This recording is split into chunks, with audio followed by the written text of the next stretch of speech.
We are back, YouTube. I'm still putting this motor together. By the time this video gets posted, you'll see me kind of messing around, getting I finished up the timing cover. I don't think I'm going to have a head video for that side, but I got the new lifters in, brand new ones, soaked them in oil, push rods in, everything's done on this. The head's torqued down, the rockers are not. I'm going to do all the rockers at the same time when I get this other head on. But we got the lifter sitting over there in oil. The Harley Dash I still need to put back on my Super Glide. Just too many things going on right now. But timing cover's on. Water pump is bolted in, but it is not actually done. I don't have a gasket on here yet. I'm just trying to make sure I got all the right size bolts before I final torque all those. I got the dampener or balancer on as well. That I also need to verify. There's a good chance. I think this might be a 50 ounce. I just got to verify that. I know this is the one that came off of the van motor when I pulled this out. So that brown one's most likely going to be the one going back on here unless I get a Summit one. But I'll let you guys come along and show you how to put a head on. Like I said, I finished the right side looking at the front of the motor, push rods and everything. I'm going to do the same thing on the passenger side or left side. It's exactly the same step for both. First thing you're going to want is your head gasket. They're stamped. This one says front here. They'll usually have a top or a front marking. But if this is the front, these little dowels, I strongly recommend getting those if you, for some reason you got a block that doesn't have them. They're cheap, just makes everything easier. The head's kind of heavy. But take your gasket, throw it on the dowels. You're not going to use silicone or RTV or anything on the head gasket. I brake cleaned and prepped the whole cylinder top as well as the base of the head. Everything's clean and ready to go. Make sure your surface is clean. You do not want oil. You do not want RTV, silicone, any of those things underneath this head gasket. Then we're going to pick up this heavy head.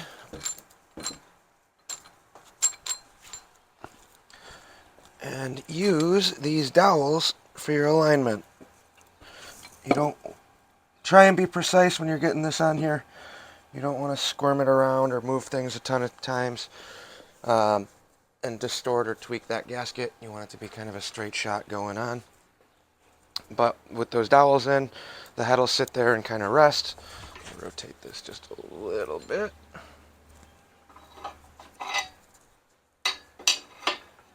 So I know that'll stay in place. And then we're going to get to putting in the head bolts when I can find them. Alright, got all the head bolts here. I'll lay these out on the table. And trying to get you guys situated a little bit better. And then I'm going to look for some assembly lube for the, or not assembly lube. Some bolt stuff. Sorry, it took me a while. I can't ever remember where I keep all my chemicals. I got some fastener lube.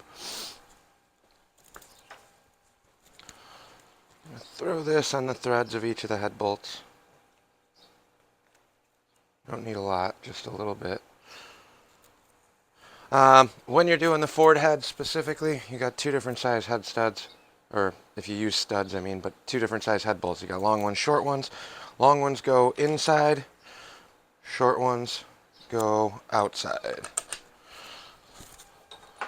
Inside and outside of the valve cover area is what I'm referring to there.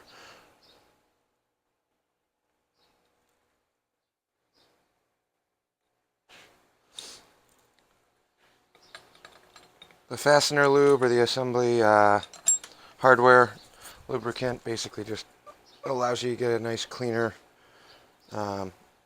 install, so you're not fighting corrosion or rust in the threads. I don't think I got it on video, but at some point I did go through and chase all of the threaded passages on this motor with a thread chase kit. Strongly recommend investing in one of those. I hadn't had one for several years, and now I don't know what I did without it after having it for about a year. I use it on everything. Chasing, used to go over to my buddy's shop and use theirs. Every time I got done doing a motor or cases for a Harley or something like that, I usually pull all the studs out and rechase everything. All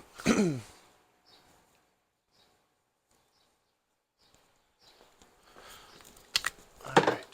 Now, I just laid everything in. I'm going to start in the middle. I'm not torquing these down. I'm just snugging the bolts down, bringing them down to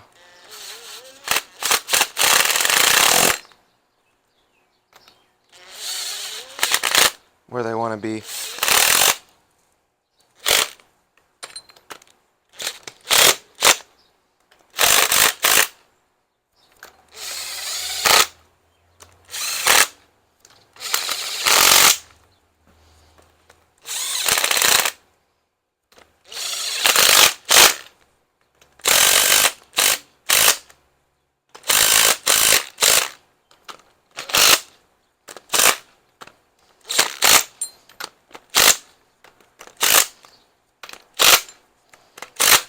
It's an electric impact. I think this is about 35, 40 pounds. It's not crazy at all. But once we get those on, we're going to take our torque wrench and torque all these head bolts down. I think the spec on this is 65 to 70 foot-pounds. I'm reusing the old bolts. It's not recommended that you do that either, but I've done it multiple times without any issue. It's not going to be a crazy, crazy race motor or anything yet. At some point, if I do end up doing aluminum heads, I'm probably going to grab another set of AFR or trick flow heads for this at some point and hopefully eventually add boost. But for now, I'm just using these, reusing the head bolts. I will not say that you don't need the nice ones. Nice hardware is very important. I recommend getting studs, but it's just not in the cards right now.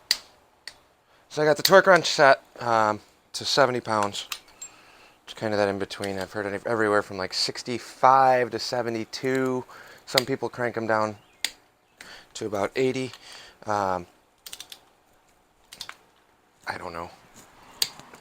Use your specs. If you're using new hardware, use whatever specs they give you. And then when you're doing this, I like to go kind of in a crisscross pattern, working from the inside out.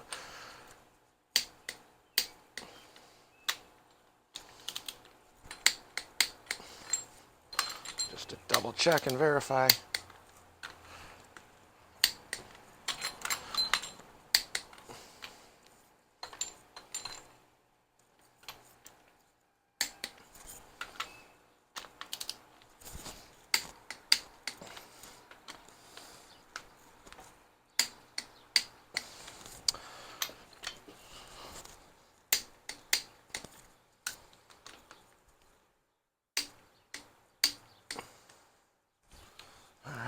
Heads are torqued down. Now, if you guys noticed, I already have my rockers installed. Those are coming right out right now. They're sitting in there. They're not really fully installed by any means. It's just easier. I got parts scattered around the entire garage right now, so whatever I can keep together during assembly just makes everything a little bit easier to keep organized and not lose things. So, onto the rockers. I'm going to pull these out now.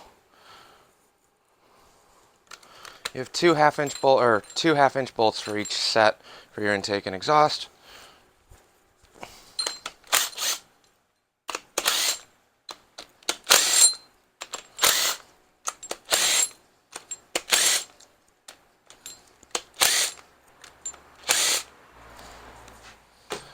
Now that those are all loosened, I'm going to lift these up as one unit and just lay them all out in order. Got a clean rag over here. I'll move you guys in a second too so you can see a little bit better. Alright, then I'm going to wipe down the oil on here so I have a nice clean mating surface. I did not do a thorough power wash, clean everything on this block like I usually do. Just because I kind of gave this a once over while it was out. For that short period while it was out in between going from my truck into the van. So this will be the third car that this motor gets to see. One motor, 3 different vehicles, truck, van, and now the Falcon. But now we're going to do the lifters. Like I said, I got these soaking in oil. All you need to do with these, they are brand new, and they're all matching. So I'm going to lay this out, drop them right into the lifter bore. If you run into any issues with lifters going in, you do not want any resistance on these. They should be an easy drop-in fit. Prior to putting lubrication or soaking these in oil, before you put these in oil, make sure, I know on the old lifters, I could pick them up, I could drop them in, they would slide right through the block. If they are binding or getting stuck on anything, you will have problems, especially on a solid lifter cam. Do not run lifters thinking, oh, it's just a little snug, I can push it in, or if it's tight or has any resistance. Brake hones, they sell them at all the auto parts stores pretty cheap. Grab one, put it in a drill, quick little pass, clean up these passages. You want the lifters to slide in and out freely. Since I have these soaking in oil, they will still go in and out really smoothly, but the oil will add some resistance on there. So I forgot to take out these two old ones out of the number one cylinder, but here's the lifter with a magnet. That's all I need, just a magnet. Catch the body of the lifter. Sometimes it fights you and gets stuck to the block, but they should slide in and out very smoothly. Since these are new, the order of these doesn't matter. They're all the same, but they do need to slide smoothly into the bore. Let me see if I can put you in a spot where you can actually see that well. What I'm talking about here now. Starting at the back and working my way forward. Don't have an oil pan on, so this is making a big mess wherever I put the motor. But here it is. Right now, obviously I'm fighting the oil pressure on here right now. This is a little bit heavier grade oil too. I think this is just Harley oil. But if you look at the lifter, I can freely spin this by hand. Absolutely free, smooth. Okay, up and down. Spins, rotates. You need these to rotate. If there's any spots where they get hung up or get stuck or they're hard to turn or go up and down, that will bind and cause the cam to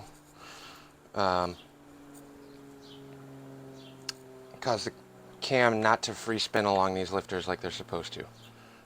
So just pay attention to that. Make sure everything is spec'd the way it's supposed to be. Any tightness, any binding, stop, clean things up before you get started. Or go any further, I mean. Alright, so we got all of our lifters in. Now we'll move on to push rods.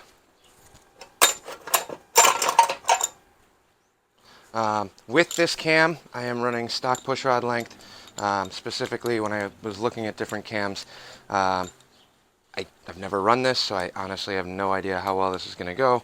And I'll have you guys with me on the initial fire up and start up. And you guys can watch if this cam grenades itself and if I got lifter issues or any of those other problems that I know people have been having lately on the flat tappet stuff. But I'm running the stock push rods with this cam. Stock heads, stock valves, stock everything except for the valve springs. There's a video coming out soon on doing the valve spring install as well. But same deal here. I'm going to set this oil thing here just to make it a little less messy for me. Push rods, I like to lube up the two ends, drop them into the bore. Guess I'll start over here. You got two holes in the heads for your push rod passages. I'll show you guys that once I get these in and my hand's not covered in oil.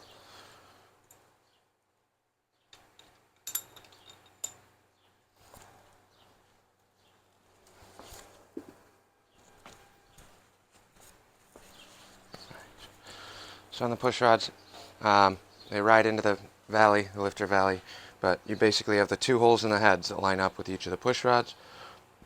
Lube these up, drop them in,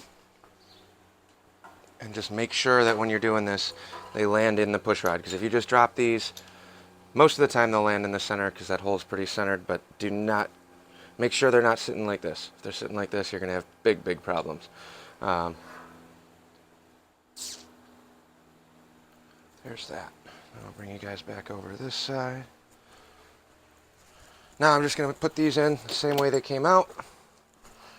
On the rockers, you have two parts. This part rides on the valve. This part that's got the little detent in it, the rounded part, that's what rides on your push rod. Since these lifters are hydraulic, you do not have any, you don't really have any adjustment on this other than the preload you put on these torque specs. So they will kind of have a constant pressure on them once you tighten these down. When you get into the more performance-oriented stuff, like in my truck, I got a set of AFR 165 heads. I'm running 1.7 roller rockers on that as of right now.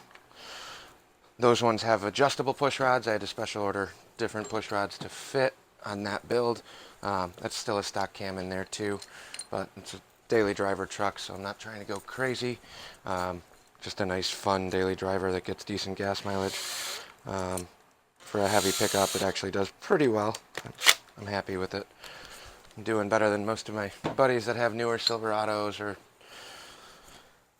F-150, 250s, things like that, in terms of gas mileage, and it's something cool. It's fun to drive. It's got its issues here and there, and I don't have the creature comforts, but it's much more enjoyable. Alright. So all I did was tighten these down. Nothing's torqued yet. Let me grab my 3/8 torque wrench out of the box, and then we'll go through and torque these down next. Alright, I'm going 21, 22 pounds on this. I think spec is 17 to 22. So as of right now, we're going to try it at 21.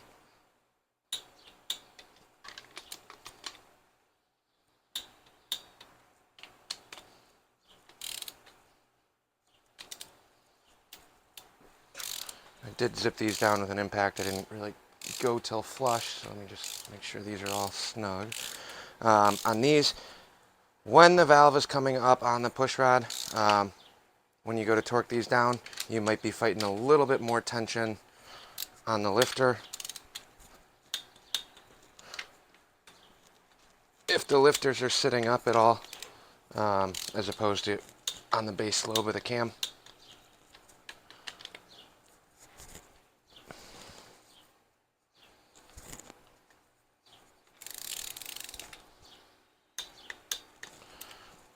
Again, they're not anywhere near as, they're smaller bolts.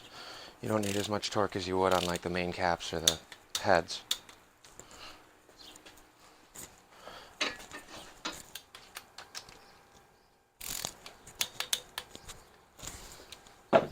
There's that. Heads are installed. Unfortunately, again, I reached a point where it's about as far as I can go. Put the valve covers and things on, but I'm going to wait on that in case I got to re-verify any of the other settings on this motor. Again, with the harmonic balancer, I'm going to definitely leave this one off until I figure out exactly which balancer I'm going to be running on this motor. I got the intake gaskets, I got all the parts for that, but I do not have the intake yet. I haven't been able to find a used 4-barrel intake. I have a ton of 2 barrels. I have a couple good 2-barrel carbs I could run, but on this, I actually thought about putting the stock 2-barrel on first, with just a stock 70s era 2-barrel carb, and running it around on that initially, and then switching over to a 4-barrel and kind of do a real-life comparison of what the differences are there. But that carb needs a rebuild. I got 3 or 4 4-barrels, Hollies, and Edelbrock sitting at the shop that I know are in good working order. I put that new Summit 500 on the truck from in April or so, so I got the Edelbrock right off of that one. That was pretty good on the hot-rodded truck motor. That should also drop right on here. But other than that, that's the head install on one side, and I'll probably put this in with the other one. Who knows? Now I'm just rambling. Anyways, we'll catch you guys later.